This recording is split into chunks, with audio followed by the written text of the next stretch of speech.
오늘은 예수님의 사람 7번째, 내 안에 계신 그리스도 2번째 함께 은혜를 나누고자 합니다. 우리가 읽은 본문에 추가하여서 한 절 더 읽어보면 고린도전서 3장 16절의 말씀입니다. 하나님의 성령이 너희 안에 계시는 것을 알지 못하느냐? 우리 안에 성령님이 계시는가? 우리는 확인해 봐야 된다는 것입니다. 우리 안에는, 예수 믿는 사람 안에는 성령이 계십니다. 예수님께서는 부활 승천하신 후에 약속하신 성령을 보내주셨는데 사도행전 2장 33절에 보면 하나님이 오른손으로 예수를 높이시사 그가 약속하신 성령을 아버지께 받아서 너희가 보고 듣는 것을 부어주셨느니라.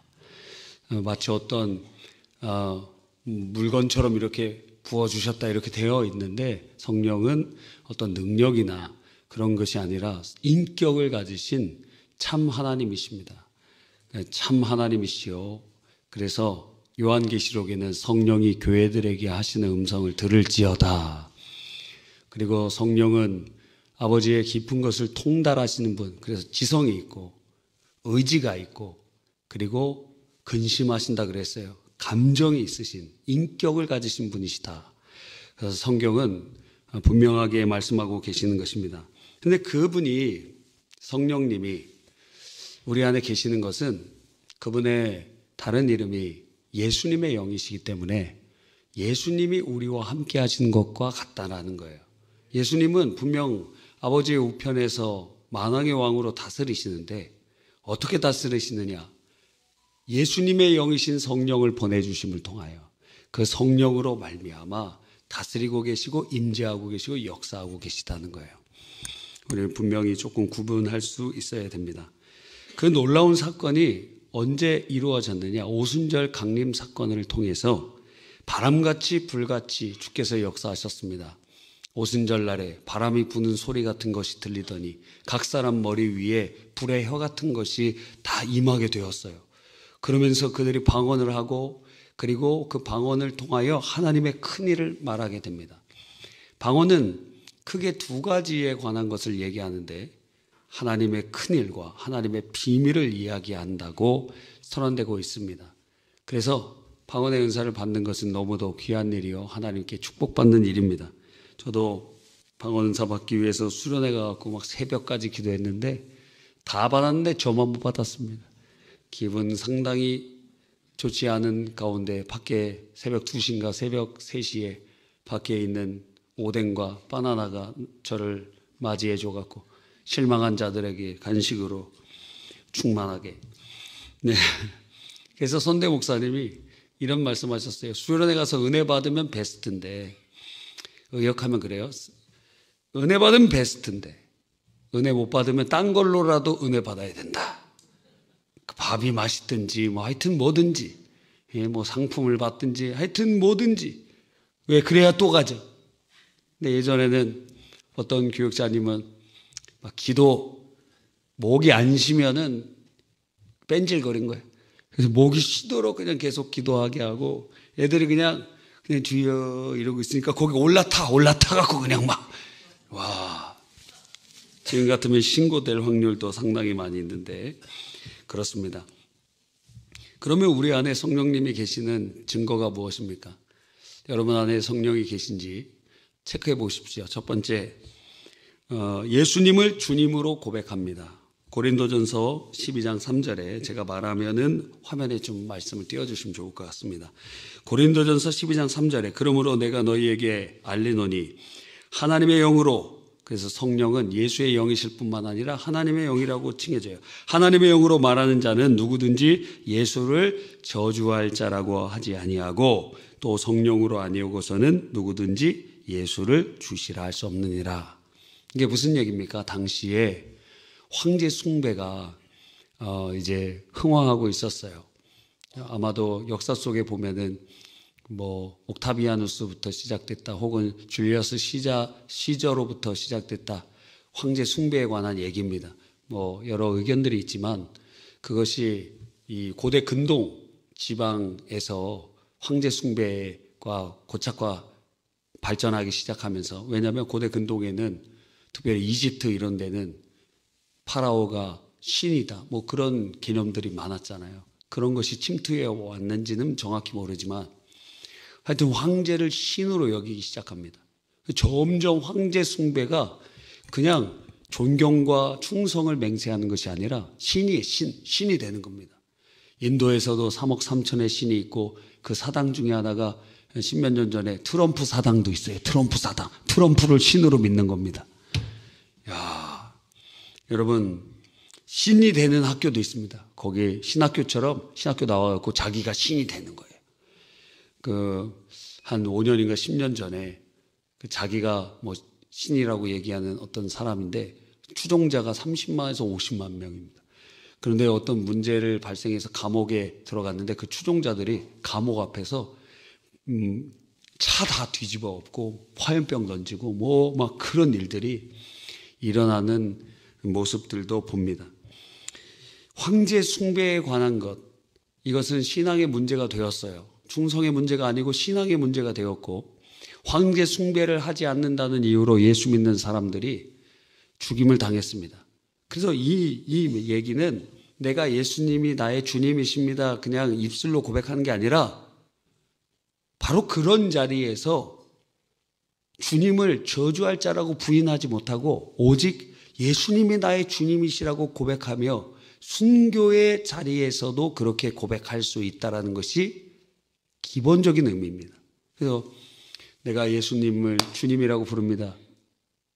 그렇다고 해서 성령님이 그 안에 계시다고 말할 수 없어요. 이 말의 본뜻은 순교적인 그 상황에서 예수님을 나의 주님이라고 나는 고백합니다 라는 의미를 가지고 있기 때문에. 두 번째, 우리가 지난번에도 살펴본 것처럼 성령이 그 안에 계시는 사람은 하나님을 아버지라고 부릅니다. 로마서 8장 15절로 16절에 너희는 다시 무서워하는 종의 영을 받지 아니하고 양자의 영을 받았으므로 우리가 아빠 아버지라고 부르짖느니라. 성령이 친히 우리의 영과 더불어 우리가 하나님의 자녀인 것을 증언하시나니. 그래서 하나님은 우리의 아버지가 되시고 우리는 하나님의 자녀가 되는 것입니다. 그래서 성령님이 우리 안에 계시다는 두 번째 증거는 하나님은 아버지라고 불러요. 세 번째, 첫 번째, 두 번째는 이전에 살펴보았기 때문에 바로 세 번째로 넘어갑니다. 세 번째는 하나님이 주시는 은혜를 비로소 깨닫게 돼요. 우리가 2주 후에 추수감사절인데 하나님의 은혜가 무엇인지 아는 사람이 감사하게 됩니다. 고린도전서 2장 12절에 우리가 세상의 영을 받지 아니하고 오직 하나님께로부터 온 영을 받았으니 이는 우리로 하여금 하나님께서 우리에게 은혜로 주신 것을 알게 하려 함이라. 그러니까 성령, 하나님의 영을 받은 사람은 하나님께서 우리에게 주신 은혜들을 안다는 거예요. 여러분, 이거는 성령의 충만함을 경험한 사람들은 다 체험합니다. 이전까지는 나는 실패한 인생이야. 나는 패배했고 나를 둘러싸고 있는 것은 다 나쁜 것이고 그렇게 부정적이고 허무주의에 빠져있던 사람도 성령의 충만함을 받으면 다 즐거워요. 다 기쁘고 다 행복하고 다 하나님의 은혜고 하나님을 다 찬양하고 있는 것처럼 느껴지게 되는 것입니다. 하나님의 은혜를 깨달아요. 불평, 불만, 원망 다 이번 생은 그냥 잘못됐다고 이제 그렇게 얘기하며 망령된 이야기를 수많은 사람이 하지만 은혜 받으면 성령님이 안에 계신 사람들은 하나님의 은혜가 무엇인지 알게 돼요. 와, 내가 오늘도 하나님의 은혜로 살았다고 고백하게 되는 것입니다. 그 세상의 영을 받으면 그렇지 않다는 거예요. 은혜가 뭔지 몰라요. 세상의 영을 받은 사람들은 감사를 모릅니다. 여러분이 예배를 드릴 때나 말씀을 들을 때 은혜롭다고 생각이 듭니까? 그것은 여러분 안에 세상의 영이 아니라 하나님의 영이 있기 때문입니다. 말씀이 귀에 들리기 시작하면서 무엇인가 깨달아지고 감동이 되고 골송이처럼 답니까? 여러분 안에 성령님이 계시기 때문에 그런 것입니다. 할렐루야. 와, 우리 사경회 때 우리 성도님들 대단해요. 그 강사님이 얘기하시더라고요. 조금 어려운 말씀인데 제가 잘 듣는다 그러니까 대단하다고 그렇게 얘기하시더라고요. 근데 보통 교수님들은 짧게 설교를 하시는데 두 분 다 2시간씩 그냥 스트레이트로 그냥 쉬지도 않고 하시더라고요. 여러분 대단한 분들입니다. 그것이 왜 나에게 은혜로 다가오는가, 꿀송이처럼 달게 느껴지는가. 어떤 사람은 막 힘들어요. 제가 이번에 선교 갈 때 베트남 저가항공 타고 처음에 갔던 것 같아요. 뭐 이름도 까먹었습니다. 하여튼 그런 곡인데 너무 앞뒤로 꽉 막혀 있고 어디 움직일 수도 없습니다. 다음부터 비행기 티켓팅 할 때는 저를 통로 쪽으로 꼭 해주시길 바랍니다. 어떻게 앞뒤 좌우 뭐 어떻게 할 수가 없고 여기도 한 요만큼 남나?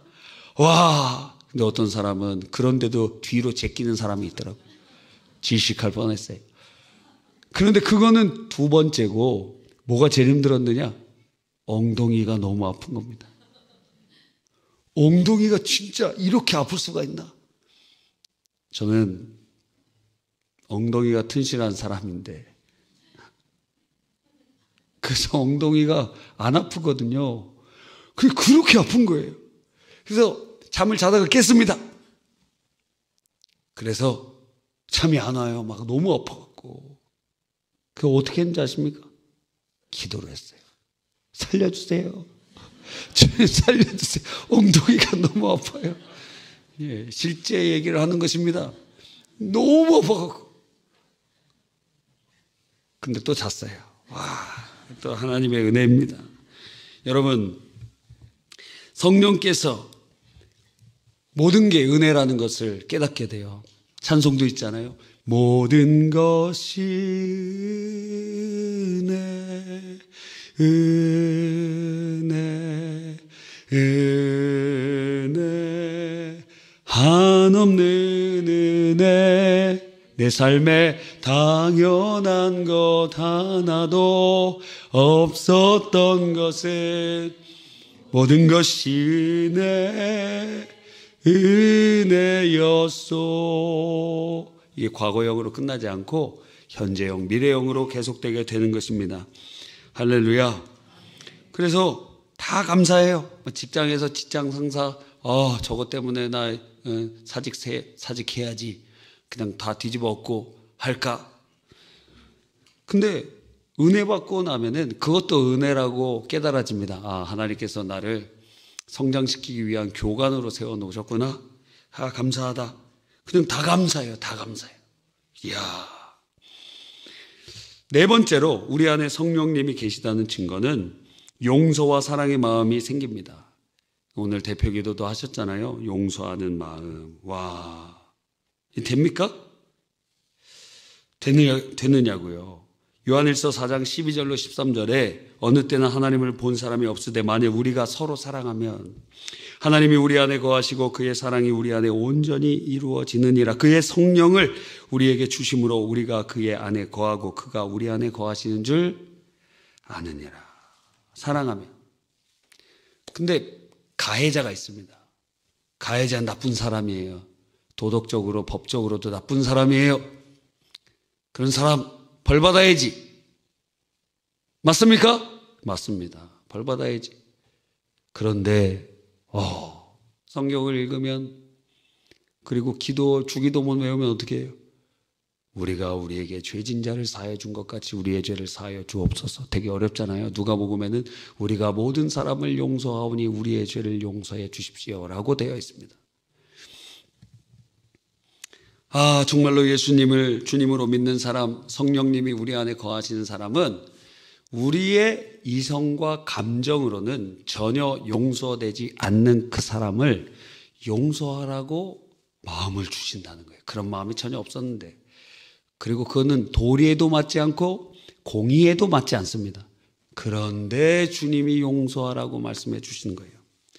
자, 미국의 총기 사건이 굉장히 많죠. 1년에 4만 명이 총으로 죽는가, 7만 명이 죽는가, 그렇다 그래요. 굉장히 많이 죽는데, 놀랍게도 그 총기 사고로 죽은 사람들 중에서 종종 우리가 뉴스에 죽은 자의 부모가 가해자를 용서하는 장면들이 종종 나옵니다. 근데 한번 돌아보십시오.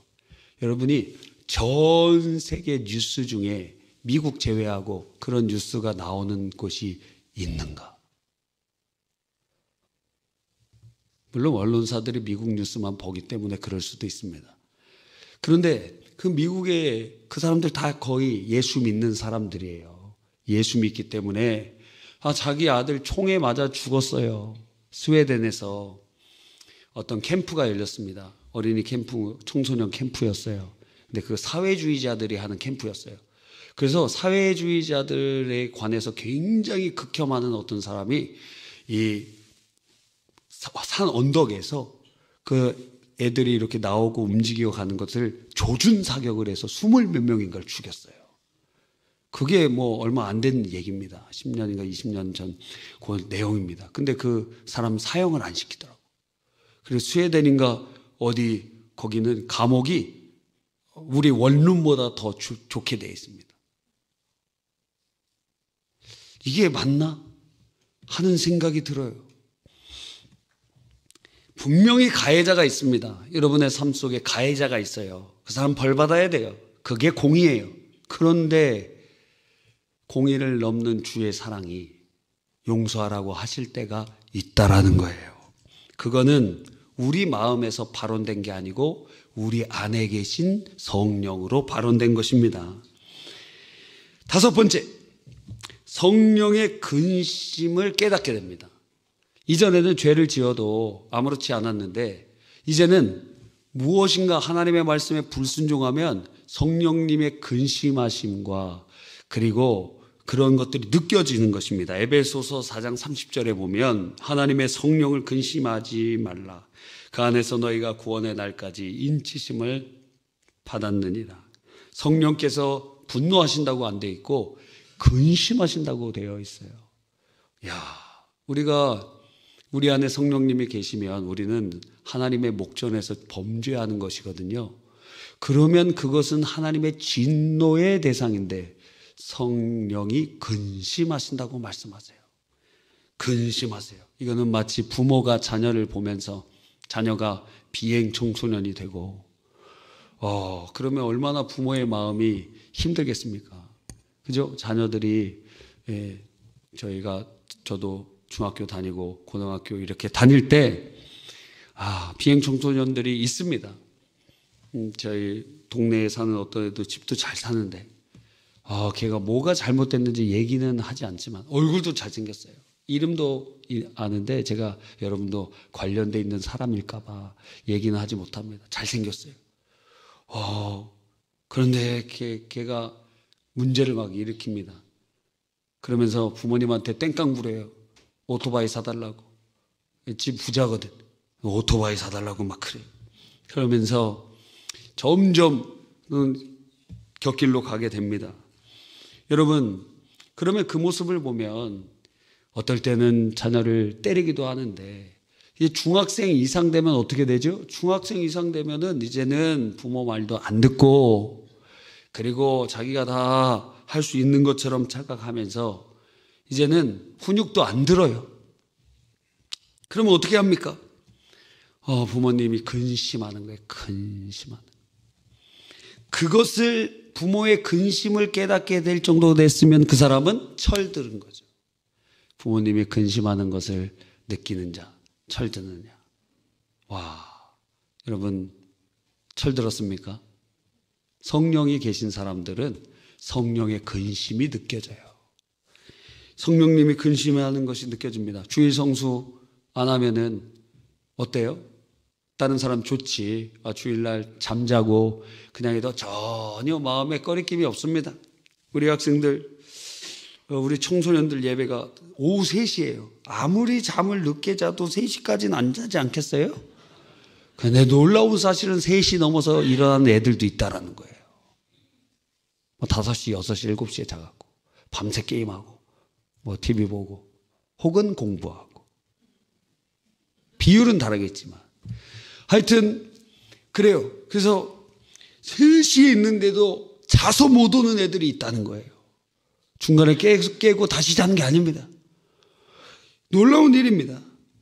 그리고 주일날 못 가면은 아예 못 갔지 그냥 넘어가요. 그 안에 성령이 안 계세요. 진짜 우리 안에 성령님이 계시는 사람은 신자의 의무를 하지 못하면은 근심이 돼요. 마음에 걸려요. 이거는 세상 사람들은 없는 겁니다. 헌금 생활이나 기도 생활에 문제가 있을 때, 기독교 서점에서 제일 많이 팔리는 책이 전도에 관한 책이라고 해요. 왜? 전도를 안 하는데 전도에 관한 책을 읽으면서 자기 위로를 받는다는 거예요. 전도하라. 그러면 전도해야 되겠다는 마음이 듭니다. 나중에 또 말씀드리겠습니다. 그런 마음 자체가 드는 게 성령님이 계시기 때문이라는 것입니다. 세례받은 지 얼마 안 되는 청년이 어떤 목사님에게 와서 막 울었대요. 목사님, 저는 예수님을 헛되게 믿었습니다. 저 얼마 전에 받은 세례 다 가짜입니다.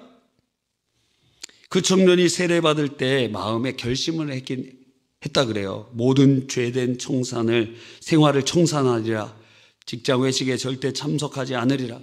아마 이 직장 회식은 단순히 그냥 밥 먹는 회식이 아니고 술도 먹고 그리고 이상한 막 도우미도 부르고 그러는 것이었던 것 같아요. 그런데 그날 회식 날이 돌아왔습니다. 회식에 참석하여 말할 수 없는 부끄러운 죄를 범했다는 거예요. 말할 수 없는 부끄러운 죄가 뭘까요? 곰곰이 생각해 봤어요. 책에는 안 써 있는데 술 정도 마신 게 아닌 것 같아요. 그냥 도우미랑 아주 놀았던 것 같습니다. 여기 제 눈 똑바로 쳐다보세요. 여기 도우미랑 놀았던 사람들 제가 한번 이렇게 세워볼까요? 예. 다행히도 투시의 능력이 없습니다. 여러분, 그런 사람 있어요. 어떤 거의 60대 되신 분이 찾아와갖고 기도해 달라는 거예요. 왜? 술집 마담한테 빠졌다는 거예요. 그래서 본인이 자기 부인을 이렇게 바라보니까 너무 불쌍하다는 거예요. 본인 마음은 술집 마담한테 가 있어요. 한 번 술 마시면 한 60만 원 정도 최소 그렇게 쓰고 뭐 몇백만 원도 쓰는데 그래서 제 마음속에는 그렇게 얘기해 주고 싶었습니다.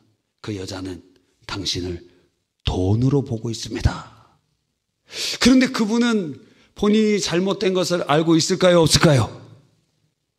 본인이 잘못된 걸 아니까 저를 찾아왔죠. 그걸 얘기해 주죠.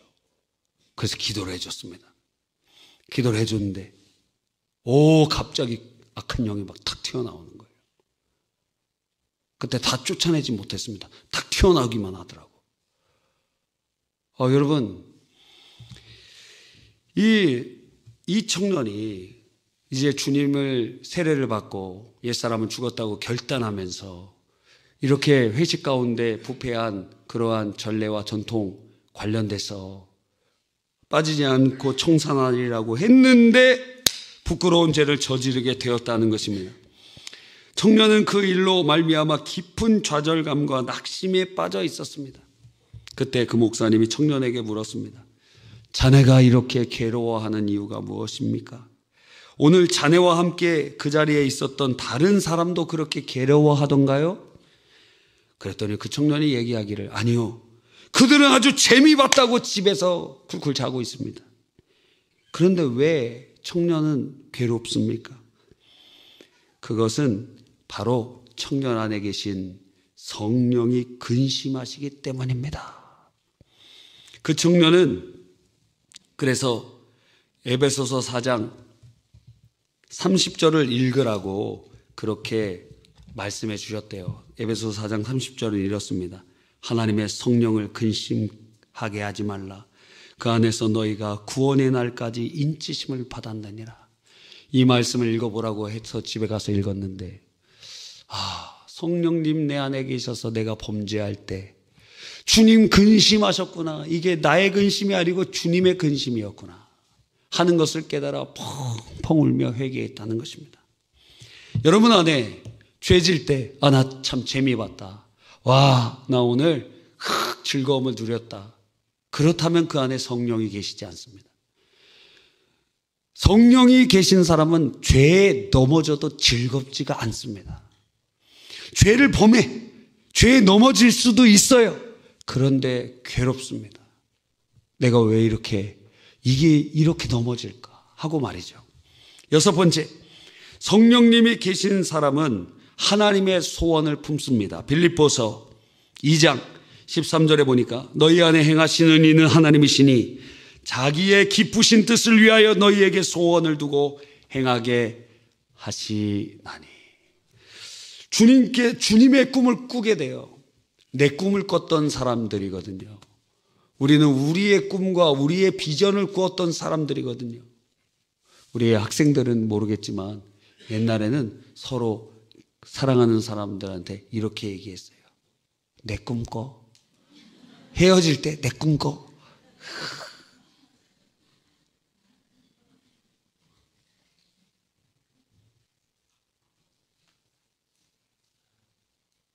저희 아내는 제 꿈을 꾸면 항상 부정적인 꿈을 꿉니다.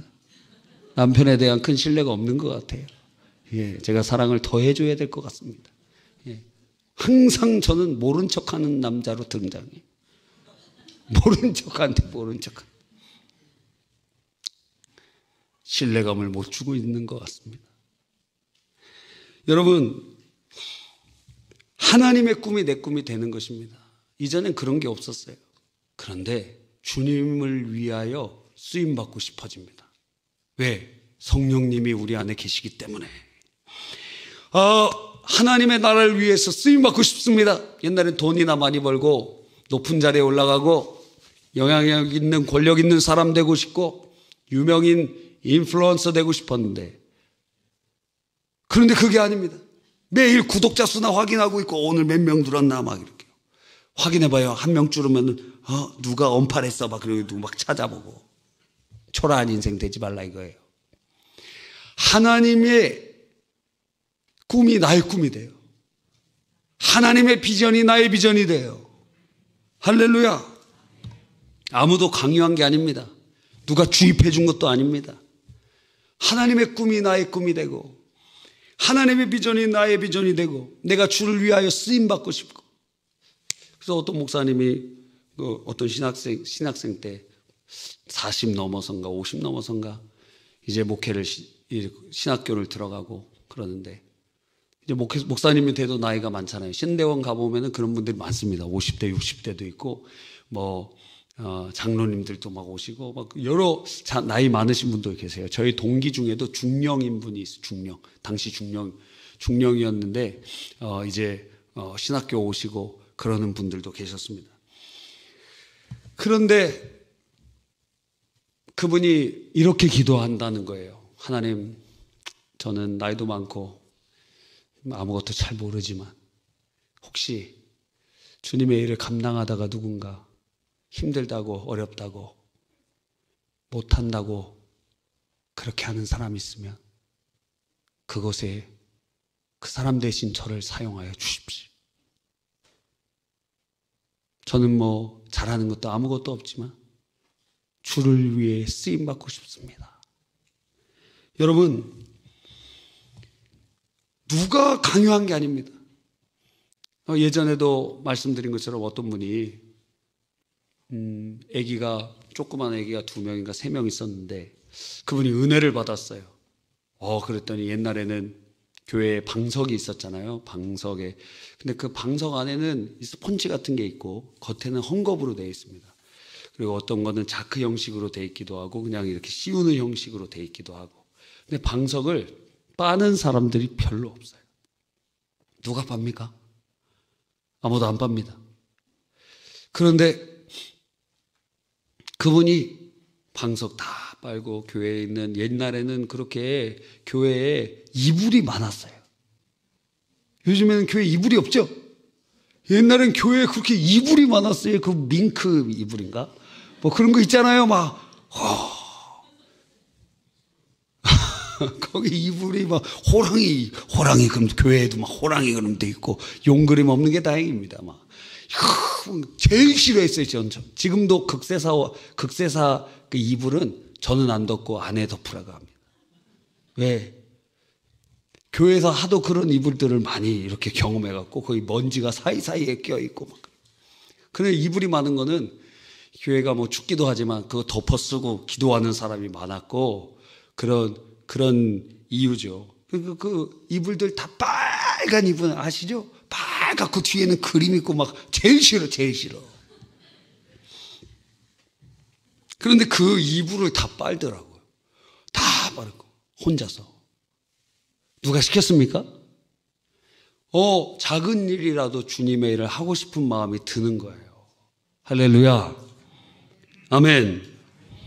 하나님의 소원을 품게 됩니다. 와, 정필도 목사님이 군목으로 주님 앞에 섬기게 되었는데 이 군목을 하면서 하나님을 기쁘시게 할 게 무엇일까 생각해 보니까 그거라는 거예요. 내가 다 돌아다니면서 그 지금 힘들게 그 근무하는 사람들 따뜻한 차라도 주면서 기도해주고 그래야 되겠다. 처음 그분이 시작했대. 처음 군목에서 그 사역을 처음 시작한 분이 그분이래요. 그래서 이 군대에 있는 모든 청년들을 다 예수 믿게 하면 하나님 기뻐하시겠지. 그래서 불철주야. 그렇게 군목으로 헌신하셨다는 거예요. 와, 저도 원래 군목 가려고 그랬거든요. 군목을 가려고 생각을 했는데 제가 간 학교가 군목이 또 안 되는 학교예요. 저희 교단 군목이 안 돼. 그래서 ROTC로 가야 되겠다 했는데 ROTC는 또 수능 성적을 내라는 거예요. 저는 수시로 갔거든요. 그래서 수능을 잘 못 봤습니다. 그래갖고 ROTC도 안 되나 보다. 그리고 지나서 보니까 제 동기 중에 ROTC 간 거예요. 그래서 물어봤습니다. 너 어떻게 갔느냐? 너도 수시로 들어왔는데 걔도 저처럼 무조건 합격이라 걔는 아예 수능도 안 봤어요. 넌 수능 점수도 없는데 어떻게 갔어? 그랬더니 그냥 받아준다 그러더라고요. 이야, 그냥 지원이나 해볼 걸. 그러다가 신체 검사 받고 뭐 이거 다 해봤는데 제가 축농증 수술 2번 받았거든요. 고등학교 때 1번, 대학교 때 1번 받았더니 당신은 우체국에서 일하라고. 그래서 한 달 캠프 갔다가 우체국에서 2년 4개월 동안 일했습니다. 여러분, 정필도 목사님 누가 시킨 거 아니잖아요. 누가 그거 그냥 군목 편하게 그냥 지낼 수도 있잖아요. 하나님께서 그 안에 성령님이 역사하시니까 이 군대에 있는 모든 청년들을 주님께로 이끌어야 되겠다. 자기 사례비 다 거기다 투자해갖고 다 그 청년들을 헌신하고 하는 모습들을 보는 것입니다. 여러분, 7번째로 전도할 마음이 생깁니다. 사도행전 1장 8절에 보면 오직 성령이 너희에게 마시면 내 증인이 되리라 그랬어요. 전도하고 싶고 선교하고 싶습니다. 여러분, 이번에 인도 선교 2월달에 갑니다. 2월달에 설 명절 기간 중에 갑니다. 여러분 안에 성령님이 계시면 선교하고 싶어요. 근데 어떤 분들이 보통 끌려가냐면 나는 아니지요. 나는 인도 선교 전혀 아니지요. 그런 사람이 다음 차례예요. 그래서 저는 그걸 알고 나서 저는 절대 못합니다. 이런 얘기를 안 합니다. 그리고 주위에서 난 절대 이건 못해요. 난 절대 이렇게는 안 해요. 그런 사람은 하나님이 다 꺾으시는 걸 알고 기다리고 있어요. 언제 꺾이나. 저 사람의 저 말이 꺾일 때가 오는데. 절대라는 말을 함부로 쓰는 게 아닙니다. 나는 절대 키 작은 남자랑 결혼하지 않겠습니다. 그 사람이랑 결혼합니다. 난 절대 하여튼 그런 거 다 하나님이 꺾으시더라고. 난 절대 인도 선교 안 갑니다. 딴 데는 가도, 필리핀은 가도, 중국은 가도, 인도는, 일본은 가도, 또 어디 베트남, 미얀마는 가도 인도는 안 갑니다. 바로 당신입니다. 바로 당신. 인도가 여러분을 부르고 있습니다. 여러분, 하나님이 역사하시는 방식은 두 가지예요. 어떻게 전도의 마음을 주시느냐, 선교의 마음을 주시느냐, 그들을 사랑하는 마음을 부어주심을 통하여 그 전도와 선교의 마음을 주세요. 어떤 젊은 청년이라고 하기는 그렇죠. 결혼해서 아기를 낳은 우리 교회 성도입니다. 네, 은혜가 하나님의 마음을 주시니까 남자 한 30대 초반인데 하나님께서 전도하고자 하는 마음 주시니까 새소식반에 자원하는 거예요. 저를 새소식반에 사용해달라고. 여러분, 하나님은 우리에게 하고 싶은 마음을 주시면서 성령께서 우리 안에 계심을 증거합니다. 그런데 동시에 성령은 우리에게 하고 싶지 않은 우리에게 부담감을 주시면서 그렇게 이끌어 주십니다. 저도 인도 선교는 인도의 영혼이 막 사랑스럽고 와, 인도 가야 되겠다, 그런 마음은 0%예요. 인도 상당히 부담되는 곳인데 하나님께서 그 부담을 이끄셔서 인도 선교에 헌신하도록 인도하는 것입니다. 인도 선교로 보니까 다 인도로 보입니다. 찬송도 인도해 주시네, 다 인도로 들려요. 길을 걸어도 우리는 어디로 가요? 차도로 못 가고 인도로 가요. 그리고 하나님 부담감을 주시면 다 그렇게 보여요. 피할 수가 없어요. 걸어가도 인도인데, 노래 불러도 찬양해도 인도고, 누가 나를 끌어가도 인도에 가는 것 아닙니까? 하나님께서 역사하시는 것입니다. 여러분, 새생명 축제 때 어때요? 약속을 합니다. 이번 주에 오십시오. 점심도 제가 대접하고 잘하겠습니다. 그렇게 해서 새생명 축제 때 오시면 어때요? 얼마나 기쁜지 모릅니다. 왜 그렇죠? 여러분 안에 성령이 계시니까. 여러분, 그 사람이 오는 것과 무슨 상관이 있습니까? 그 사람이 교회 오는 것과 무슨 상관이 있습니까? 그게 즐거워야 될 이유가 아니잖아요. 뭐 실적 쌓는 겁니까? 그게 아니잖아요. 그런데 그의 영혼이 올 때 우리 마음에 그 찬양, 예수님 기뻐 춤추시니 잃어버린 영혼 돌아올 때, 그 찬송의 내용이 느껴지잖아요. 막 기쁘지 않아요? 와, 여러분이 전도하지 않더라도 그날 새로운 영혼들이 이렇게 올 때 어때요? 기쁘잖아요. 여기에 어린이들, 새생명 축제 때 여기 어린이들이 이렇게 앉는데, 어떤 분이 그걸 바라보면서 울컥했다는, 울컥. 전혀 그런 마음이 없고 애들 맨날 별로 관심이 없는데 그 아이들을 바라보는데 울컥한다는 거예요. 그 누가 마음을 주시는 것입니까? 성령님이 그 안에 계셔서 역사하시는 거예요. 할렐루야. 그런데 10분이 지나고 20분이 지나도 안 와요. 그럼 어떻습니까? 아니, 철석같이 약속을 했는데 그날 교통사고를 하든지 넘어지든지 하여튼 뭐 늦잠을 자든지 배가 아프든지 뭐 어떤 일들이 일어나서 사탄이 방해 공작을 해서 못 나옵니다. 근데 사실 못 나올 수가 없습니다. 왜? 우리 교회 예배가 9시에도 있고 11시에도 있고 1시에도 있고 3시에도 있고 7시에도 있으니까 나오려고 그러면 아침에 배가 아팠더라도 저녁에는 나올 수 있다. 그런데도 못 나와. 못 나왔을 때 우리의 마음이 어떻죠? 너무 마음이 아프고 힘들잖아요. 그게 무엇이죠? 주님이 잃어버린 양들을 향한 마음. 성령님이 우리 안에 당신의 마음을 부어주시는 것입니다.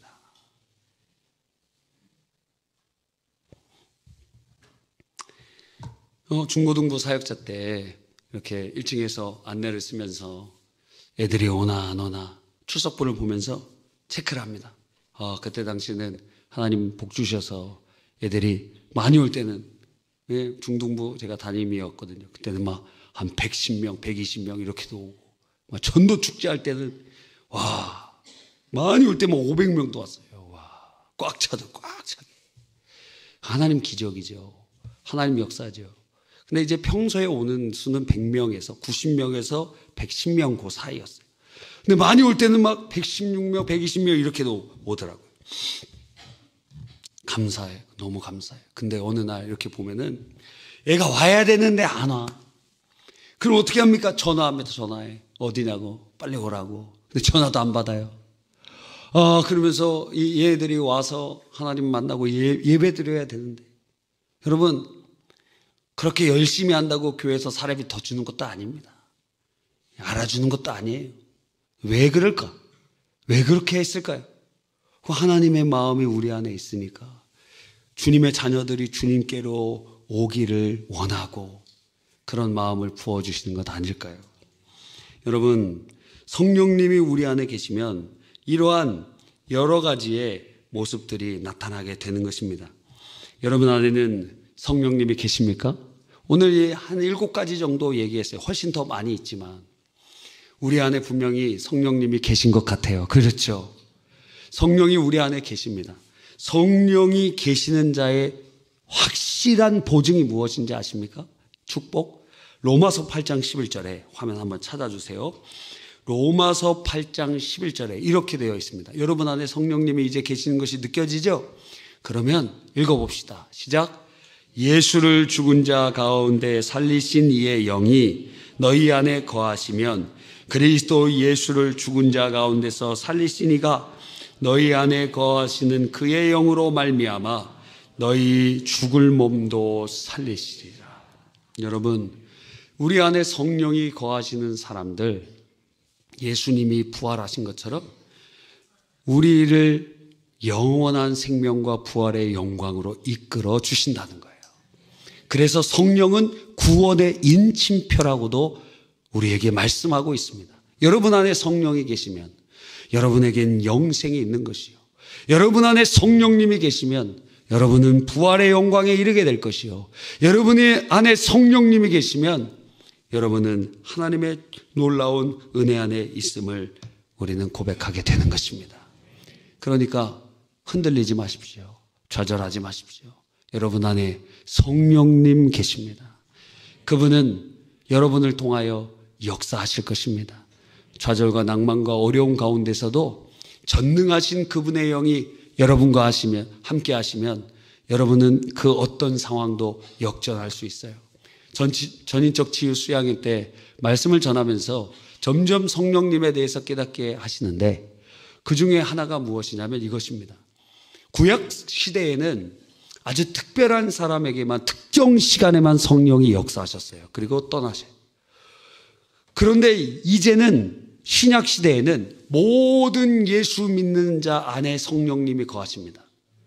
자, 구약 시대 때 성령이 함께 하시고 사용했던 사람들이 누굽니까? 모세, 다니엘, 사무엘, 다윗, 삼손 이런 사람들이 여러분이 믿음의 영웅들이라고 생각하는 사람들입니다. 이 말은 무슨 얘기죠? 내가 말세의 내 영을 내가 부어주니 남종과 여종 남녀노소에게 주님께서 부어주실 것이다. 그 말은 무엇이죠? 모든 예수 믿는 사람들마다 모세와 같이 다니엘과 같이 사무엘과 같이 다윗과 같이 사도들과 같이 주님이 사용해 주시겠다는 것입니다. 그러므로 우리 안에 전능하신 그분이 함께 계시므로 상황이나 조건에 좌절하지 않습니다. 낭망하지 않습니다. 자포자기하지 않습니다. 체념하지 않습니다. 왜? 우리 안에 전능하신 분이 나를 통하여 역사하시고 있기 때문에. 할렐루야.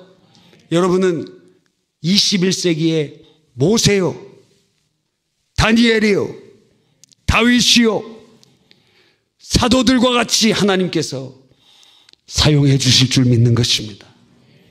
그러니까 성령이 여러분 안에 거하시면 여러분이 영생의 확신을 가질 뿐만 아니라 성령이 여러분 안에 거하시면 여러분을 사용하실 그분을 기대하면서 7번 넘어져도 8번 일어날 것이요, 좌절해도 다시 능력으로 일어설 것이요, 하나님이 여러분을 통하여 이루실 일을 기대하고 우리의 삶을 주님 앞에 드리며 쓰임받게 되는 것입니다. 얼마나 감사합니까? 기도하겠습니다.